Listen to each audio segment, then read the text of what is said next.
Hi, I'm Damien, author of Oxford's Finest. In this week's article on the Oxford property market, I look at what has happened over the last 10 and 20 years to the property market, looking specifically at how Oxford buy-to-let landlords have made their money, or not, as the case may be. Maybe this is time for us to re-evaluate what a good or bad Oxford property market actually is, and how people can actually make money from it. One of my Oxford landlords contacted me last week from Cumnor after he'd spoken to a landlord friend of his from Kennington. He told me they were deliberating the Oxford property market and neither of them could make up their mind if it was time to either sell or buy property. They would wait to see what would happen to property prices following, yet my landlord wanted to pick my brain in order to help him decide what to do.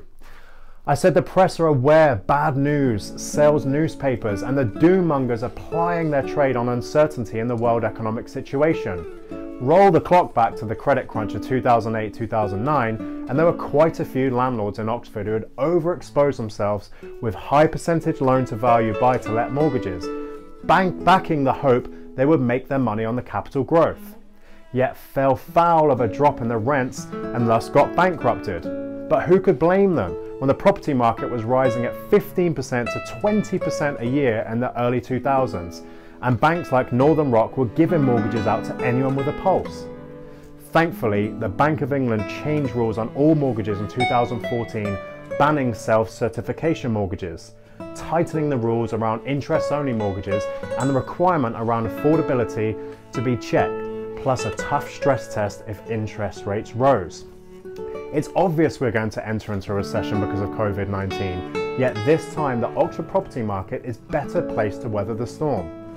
However, gone are the days when you could buy any old house in Oxford and it would make money. Yes, in the past, anything in Oxford that had 4 walls and a roof would make you money, because since World War II, property prices doubled every 7 years. It was like having a free cash machine.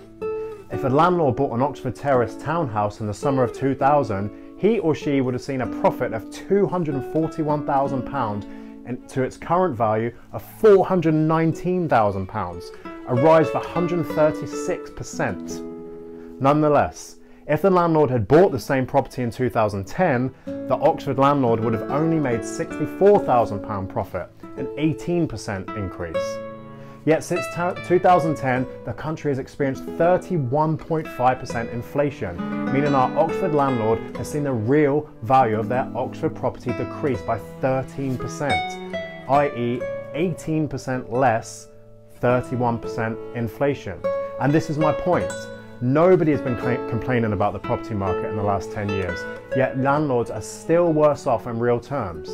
If we do see a slight dip in property because of COVID-19, looking at the market at the moment, I haven't seen any indication of it slowing down from its post-lockdown takeoff, but if we do, Oxford landlords need to realise property values aren't the only indicator of whether the property market is good or not. The reality is, since around the early 2000s, we haven't seen anything like the capital growth in property we have seen in the past, and it's not predicted to grow at the rates it has previously done so either. So I believe it is high time for any Oxford landlord pondering investing in the Oxford property market to stop believing the hype, do some serious research using independent investment expertise. You can still make money by buying the right Oxford property at the right price and finding the right tenant. Think about it. Properties in real terms are 13.4% lower than a decade ago. So investing in Oxford property is not only about capital growth, but also about the yield, the return from the rent.